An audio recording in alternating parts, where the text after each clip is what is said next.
कहते हैं पैर जमीन पर रखकर अगर आप आसमान की उड़ान भरते हैं तो कभी नहीं गिरेंगे। कुछ ऐसा ही कर दिखाया VLCC Femina Miss India runner up Manya Singh ने। उत्तर प्रदेश के देवरिया जिले की रहने वाली मान्या सिंह को कल तक कोई नहीं जानता था, लेकिन आज हर कोई उनके बारे में जानना चाह रहा है। मान्या मिस इंडिया के खिताब के बेहद करीब जाकर क्राउन भले ही न जीत पाई हों, लेकिन मंगलवार को उन्होंने कुछ ऐसा कर दिखाया जिससे लाखों लोगों का दिल एक झटके में उन्होंने जीत लिया। मान्या सिंह के पिता एक रिक्शा चालक हैं। ऐसे में मान्या ने जिंदगी में बड़ा स्ट्रगल देखा है। उन्होंने आर्थिक दिक्कतों का सामना किया है। अपने सपनों को पूरा करने, कुछ बनने के लिए 14 साल की मान्या उत्तर प्रदेश स्थित अपने घर से भागकर मुंबई पहुंच गई थी। आज 20 वर्ष की मान्या मिस इंडिया रनर अप 2020 हैं। ऑटो रिक्शा चालक पिता और ब्यूटिशियन मां के लिए 4 लोगों के परिवार को पालना आसान नहीं था, लेकिन मान्या ने शुरू से बड़े सपने देखे। मुंबई में जन्मी मान्या का पालन पोषण उत्तर प्रदेश में कुशीनगर जिले के छोटे से कस्बे हाटा में हुआ। वह पिछले सप्ताह हुए समारोह में VLCC Femina Miss India runner up 2020 रहीं। मान्या ने मीडिया को दिए साक्षात्कार में बताया कि मैं मिस इंडिया का ख्वाब देखने से भी डरती थी। मेरे रोंगटे खड़े हो जाते थे। लगता है कि मेरे जैसा कोई इतना बड़ा सपना कैसे पूरा कर सकता है, लेकिन आज वह सपना सच हो गया। अब सुकून है कि मैंने कर दिखाया। मैंने अपने माता पिता का सिर गर्व से ऊंचा किया। उन पलों को याद करते हुए जब उनके परिवार में शिक्षा जैसी मूलभूत जरूरत को भी पूरा करना मुश्किल होता था, मान्या ने बताया कि 14 साल की उम्र में मैं देखती थी कि मेरे आसपास की लड़कियां जीवन का आनंद उठा रही हैं, अच्छे कपड़े पहन रही हैं, स्कूल जा रही हैं। मुझे पता था कि मेरे जीवन में उनकी तरह ऐसा कुछ नहीं है। 4वीं से 10वीं कक्षा तक उनके अभिभावकों के पास इतने ही पैसे होते थे कि वे साहवा स्थित लोहिया इंटर कॉलेज में परीक्षा शुल्क अदा कर पाते।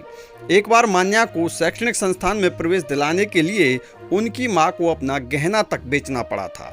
मान्या ने बताया कि मिस इंडिया मेरा बचपन का सपना नहीं था, लेकिन मैं डॉक्टर या इंजीनियर भी बनना नहीं चाहती थी। हालांकि उससे मेरे माता पिता खुश होते, लेकिन मैं साधारण जीवन जीना नहीं चाहती थी। मैं जीवन में कुछ मसाला चाहती थी।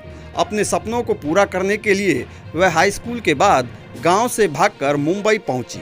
मान्या ने कहा, मैं गोरखपुर से मुंबई की ट्रेन में बैठी और कुर्ला स्टेशन पर पहुंच गई। उन्होंने एक पिज्जा आउटलेट में भी काम किया और जूनियर कॉलेज की पढ़ाई पूरी की। मान्या ने बताया कि मैं फर्श साफ करके बर्तन धोकर स्टोर रूम में ही सो जाती थी। वहाँ नौकरी करते वक्त मैंने जाना कि लोग खुद को किस तरह से पेश करते हैं, किस तरह के कपड़े पहनते हैं, एक दूसरे से कैसे बात करते हैं। साल भर मैंने वहाँ बहुत कुछ सीखा। इसके बाद मैंने एक कॉल सेंटर में काम किया और बोलचाल के तरीके में बदलाव किए। अपनी शिक्षा का खर्च उठाने के लिए काम करना शुरू किया, जिससे मेरा व्यक्तित्व निखरा और मैं मिस इंडिया के लिए तैयार होने लगी। उन्होंने याद किया कि जब उन्होंने ब्यूटी पेजेंट में शामिल होने की बात कही थी तो उनके घर वालों ने कहा था कि हमारे जैसे लोग सपने भी नहीं देखते हैं और तुम मिस इंडिया के बारे में सोच रही हो। मान्या का कहना है कि यह सुनने के बाद वह समाज के निचले तबके से आने वाली महिलाओं की आवाज़ बनना चाहती थी और उन्हें लगा कि मिस इंडिया का मंच लक्ष्य पाने में उनकी मदद करेगा। उन्होंने कहा, मुझे एहसास हुआ कि मिस इंडिया एक ऐसा मंच है जहां मैं अपनी बात, अपने विचार रख सकती हूं। ऐसी महिलाओं की आवाज़ बन सकती हूं जिन्हें कहा जाता है कि उन्हें बोलने का अधिकार नहीं है, जिन्हें एक दायरे में बांधकर रखा जाता है। मान्या ने बताया कि खास तौर से गांव में, जहां उन्हें अपने पहनने और पढ़ने तक की आज़ादी नहीं है, मुझे बहुत पहले एहसास हो गया था कि मुझे मिस इंडिया तक पहुंचना होगा। इसलिए मेरी सभी तकलीफ़ें और कदम दर कदम यहाँ तक की यात्रा सिर्फ इसी कारण से थी। उन्होंने बताया कि उनके रनर अप चुने जाने पर उनके माता पिता बहुत खुश हैं और गर्व महसूस कर रहे हैं, लेकिन यहाँ तक उनकी यात्रा अड़चनों से भरी रही है। रोचक इंडिया के लिए यतेंद्र तिवारी।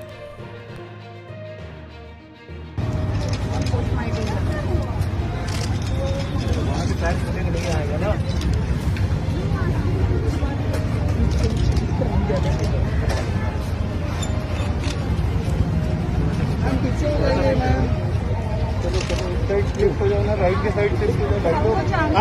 आप सेंटर में खड़े रहिए। हाँ, मम्मी पापा के साथ सेंटर